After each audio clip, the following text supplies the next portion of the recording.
भविष्य में किसी को होम लोन चाहिए होता है, घर बनवाना है, उसमें भी आपको आईटीआर लगता है। आपको कहीं गाड़ी खरीदना है, 2 व्हीलर लेना है, 4 व्हीलर लेना है, कुछ भी लेना है, उसमें भी आपको इनकम टैक्स रिटर्न मांगा जाता है आपसे। ये एक तरह का ये जो आपका इनकम टैक्स रिटर्न होता है, ये एक तरह का सबसे भारत देश में सबसे बड़ा इनकम प्रूफ माना जाता है। हाँ। का इनकम जो करते 12 लाख का बताया सरकार ने, सर ये फाइनेंशियल ईयर 25-26 के लिए है, जो कि अगले साल का जब आप रिटर्न दाखिल करेंगे।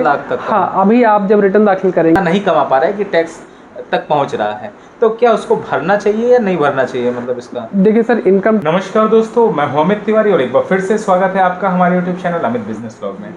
दोस्तों, थंबनेल देख के आज आप समझ ही गए होंगे कि किस चीज़ के बारे में वीडियो है। आज हम ITR के बारे में जानेंगे, इनकम टैक्स रिटर्न के बारे में जानेंगे। इसको समझाने के लिए एक बार फिर से हमारे साथ अभिषेक जी हैं। अभिषेक जी, बहुत बहुत स्वागत है आपका। सर, थोड़ा सा बताइए ITR है क्या, इसकी लास्ट डेट, ये जैसा बार बार न्यूज़ चैनल पे आ रहा है, क्या होता है, क्या फ़ायदे हैं, क्या नुकसान हैं, किसको करना चाहिए, थोड़ा सा डिटेल में एक हमें बताइए इसके बारे में। आप सभी लोग का बहुत बहुत धन्यवाद।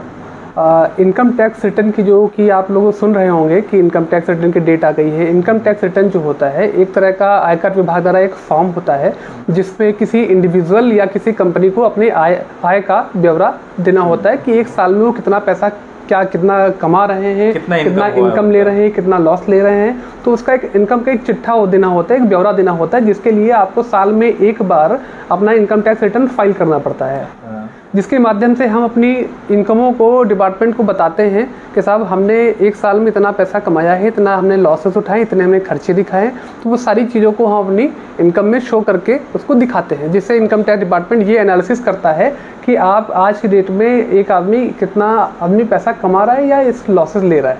अच्छा, तो इसकी मतलब ज़रूरत क्यों है? कुल मिला के ये है, देखिए बार बार सरकार इतना करी, अपना इनकम टैक्स भरिए, तो क्या मतलब टैक्स भरना पड़ता है, क्या होता है, थोड़ा सा उसके बारे में? देखिए सर, टैक्स, देखिए अगर आपकी इनकम टैक्सेबल से ज़्यादा हो रही है तब आपको टैक्स भरना पड़ सकता है, क्योंकि डिपार्टमेंट ने जो टैक्स रेट की जो थ्रेशोल्ड लिमिट डिफाइन कर रखी है, जो फाइनेंशियल ईयर 24-25 में वो 7 लाख रुपए है। अगर आप जो है अपने व्यापार से, अपनी सैलरी से, अपने अदर इनकमों से 7 लाख या 7 लाख से ज़्यादा का इनकम करते हैं। 12 लाख का बताया सरकार ने, सर ये फाइनेंशियल ईयर 25-26 के लिए है, जो कि अगले साल का जब आप रिटर्न दाखिल करेंगे।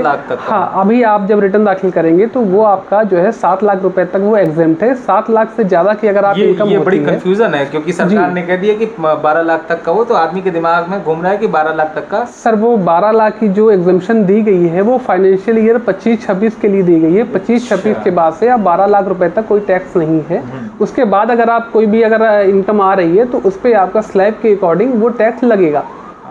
अच्छा, तो ये जैसे जो नॉर्मल आदमी है, मतलब मान लीजिए हमारा थोड़ा बहुत काम चल रहा है या कोई सैलरी है तो वो काम, लेकिन उसकी भी टैक्स लिमिट नहीं है, मान लीजिए वो इतना नहीं कमा पा रहा है कि टैक्स तक पहुंच रहा है, तो क्या उसको भरना चाहिए या नहीं भरना चाहिए, मतलब इसका? देखिए सर, इनकम टैक्स की नोटिफिकेशन के अकॉर्डिंग अगर आपकी टैक्सेबल इनकम 3 लाख या 3 लाख से रुपए से ज़्यादा है, हाँ, तो उस कंडीशन में प्रत्येक आदमी को इनकम टैक्स रिटर्न फाइल करना मैंडेटरी है। अच्छा, अगर आप उसको नहीं फाइल करते हैं तो डिपार्टमेंट उसके एवज में नोटिस भी इशू कर सकता है, आप एक जो है रिकवरी भी सूट भी फाइल कर सकता है। तो ये सारी चीज़ें डिपार्टमेंट आप एक नोटिस सर्व कर सकता है कि अगर आपकी इनकम, अगर आपके बैंकिंग की हर चीज़, आपका आधार पैन आपका लिंक हो चुका है। हाँ। Income tax, GST। Income tax कैसे, मतलब जैसे मान लीजिए कोई है, सैलरी पा रहा है 10,000 रुपये, जी, तो उसको भरना चाहिए, क्या करना चाहिए? देखिए सर, ये एक तरह का ये जो आपका इनकम टैक्स रिटर्न होता है, ये एक तरह का सबसे भारत देश में सबसे बड़ा इनकम प्रूफ माना जाता है। हाँ। अगर आज की डेट में अगर आपसे सबसे बड़ा कोई अगर आपसे इनकम टैक्स का प्रूफ मांगते हैं कि भाई साहब आप कितनी सैलरी पाते हैं या कितना आप ये इनकम कमाते हैं, तो इसका सबसे बड़ा एविडेंस इनकम टैक्स रिटर्न होता है। तो उसके एवज में आप अपना किसी, अगर कोई भी अगर आपसे डिमांड करता है कि साहब आप कितना इनकम उठा रहे हैं, जैसे हम लोग ने देखा है कि वो लोन करवाते हैं, कभी आप लोन कराने जाएंगे, हाँ, कभी आप लोन कराने जाएंगे तो बैंक सबसे पहले आपसे आपका इनकम टैक्स रिटर्न मांगेगा, ITR मांगेगा, क्योंकि इनकम टैक्स रिटर्न से ही वो कंप्यूट करेगा कि आप कितना पैसा कमा रहे हैं और कितना पैसा खर्च कर रहे हैं। अच्छा। तो उसी अकॉर्डिंगली आपको वो उस हिसाब से वो लोन दे सकता है। अच्छा, तो इस मतलब ITR भरने के क्या फायदे हैं, थोड़ा सा? देखिए सर, ITR भरने के कई फायदे हैं। एक तो सबसे बड़ी चीज़ ये है कि आपको इनकम, आपकी एक इनकम जो है, एक नेट इनकम आपकी एक एज ए एविडेंस होता है। ये इनकम टैक्स का सबसे बड़ा ये एविडेंस होता है कि अगर आप कहीं आपको कोई इनकम प्रूफ लगाना होता है तो आप अपना इनकम टैक्स रिटर्न लगा सकते हैं। एक तो आपका सबसे बड़ा ये एविडेंस हो जाता है। दूसरी चीज़ ये, अगर आप भविष्य में किसी अपना प्रोजेक्ट के लिए अगर आप बैंक से लोन लेने जा रहे हैं और बैंक में आप अपनी इनकम को जस्टिफाई कर सकते हैं, दिखा करके आप अपना बैंक से लोन पा सकते हैं। उसमें ये फायदेमंद होता है। मतलब इन सब चीज़ों में आप अपना इनकम टैक्स रिटर्न दिखा करके आप जेन्युइन कस्टमर बन करके आप जो है आप अपना रिटर्न दिखा सकते हैं। तो इस समय सर ये ITR भरने की लास्ट डेट क्या है? सर इनकम टैक्स की जो इंडिविजुअल की है वो 31 जुलाई है, जो कि अभी डिपार्टमेंट ने इसको पोस्टपोन करके 15 सितंबर कर दिया है। अच्छा, तो 15 सितंबर तक 15 सितंबर तक अपना आप ITR भरवा सकते हैं। तो 15 सितंबर के बाद 15 सितंबर के बाद अगर आप भराते हैं तो उस कंडीशन में आपको डिपार्टमेंट आपसे लेट पेनाल्टी लेगा, उस पर आपसे इंटरेस्ट लेगा और आपका मान लीजिए कोई अगर TDS कटा होगा, कोई रिफंड आया हुआ है। अच्छा हाँ, TDS से याद आया सर, जैसे बहुत लोग कहते हैं ना कि हमने पेमेंट वहाँ किया तो इतना TDS कट गया, तो वो भी शायद इसमें मिलता है क्या? एक सबसे बड़ा फायदा इसका ये भी है साहब कि अगर आपका भविष्य में आपने कोई कंसल्टेंसी इनकम दी है या आपने कोई बिजनेस किया है और सामने वाले पार्टी ने नॉर्मल भाषा में जो सब लोग समझ, देखिए ये तो आपकी लीगल भाषा होगी, कंसल्टेंसी इनकम और ये सब। अगर मान लीजिए कि आपने कोई सर्विस दी है, आपने किसी से कोई काम करके दिया है, कोई सर्विस दी है, तो उस कंडीशन में सामने वाला आपका TDS काट करके आपको पेमेंट करता है। जैसे कि हम आपको बताएं, हम इससे पहले जब जॉब करते थे जी, तो कंपनियों में बड़े बड़े जो छोटे मोटे जो भी कॉन्ट्रैक्टर आते थे तो उनका जो पेमेंट होता था वो TDS काट के उनको मिलता था। ठीक है, सर्विस में आपका हमसे लड़ते थे, सर आपने हमारा इतना पैसा काट लिया। जी जी जी, ठीक है। TDS में आपका जैसे कोई सर्विस दे रहा है, सर्विस मान लीजिए आप कहीं सैलरी पे काम कर रहे हैं, आपकी इनकम टैक्सेबल से ज्यादा है तो आपकी TDS वहाँ पे कटेगा। अच्छा। अगर आप कोई कॉन्ट्रेक्चुअल इनकम है आपकी, मान लीजिए कोई कहीं आप कंस्ट्रक्शन का काम कर रहे हैं या आप कोई पैकेजिंग का काम कर रहे हैं या आप कोई फैब्रिकेशन का काम कर रहे हैं या किसी भी तरह का आप कॉन्ट्रैक्ट रिफंड हो जाता है ना, तो ये आप जो है अगर जो भी TDS कटा होगा आप अपना इनकम टैक्स रिटर्न फाइल करके उसको आप रिफंड करवा सकते हैं। अच्छा, वो जब इनकम टैक्स भरेंगे, ITR भरेंगे, उसके लिए आपको इनकम टैक्स रिटर्न भरना ही पड़ेगा। मतलब उस कंडीशन में ही चीज ये बता दी, जो हमारे नॉर्मल कस्टमर है जिनकी सैलरी उतनी नहीं, वो भी ITR भर सकते हैं, नील पे भर सकते हैं? बिल्कुल भर सकते हैं सर, ये भरना भी चाहिए। मेरी आपसे यही गुजारिश रहेगी, आप सभी लोगों से यही गुजारिश है कि आप सभी को, प्रत्येक आदमी को इनकम टैक्स रिटर्न फाइल करना चाहिए, क्योंकि ये सबसे बड़ा आपकी इनकम का एविडेंस है। आप इसको कहीं भी गवर्नमेंट जगह पे लगा सकते हैं, किसी भी जगह पे लगा सकते हैं, कहीं बैंक में लगा सकते हैं, आप कहीं भी इसको आप यूज़ कर सकते हैं। ये आपकी सबसे बड़ा इनकम का प्रूफ माना जाता है, इससे बड़ा एविडेंस तो कोई प्रूफ होता ही नहीं है जी।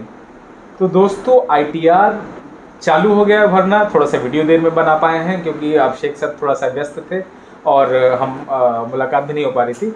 ITR आप लोग ज़रूर भरिए, भले ही आपको इनकम कम हो। कहने का मतलब है कि आप भले 10,000 रुपये कमा रहे हैं लेकिन आप नील के हिसाब से भर दीजिए ना।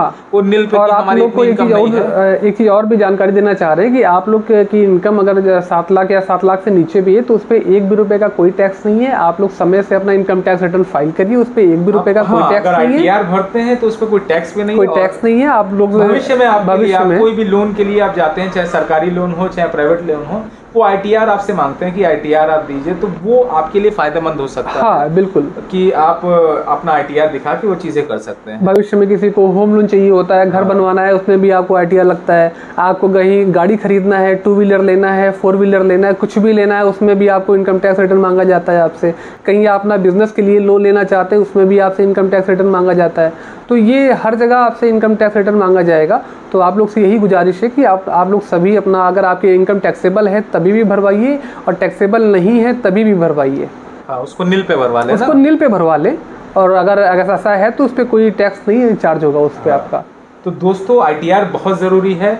आप नीचे अभिषेक जी का नंबर दिया हुआ है, आप इन्हें कभी भी कॉल करके व्हाट्सएप करके ITR के लिए क्या क्या डॉक्यूमेंट चाहिए होते हैं? सर नॉर्मल डॉक्यूमेंट होते हैं, आधार लगता है, पैन लगता है, एक ईमेल आईडी चाहिए होती है रजिस्ट्रेशन के लिए। अगर पहली बार कोई रजिस्ट्रेशन करवा रहा है तो उसका ईमेल आईडी, मोबाइल नंबर चाहिए होता है।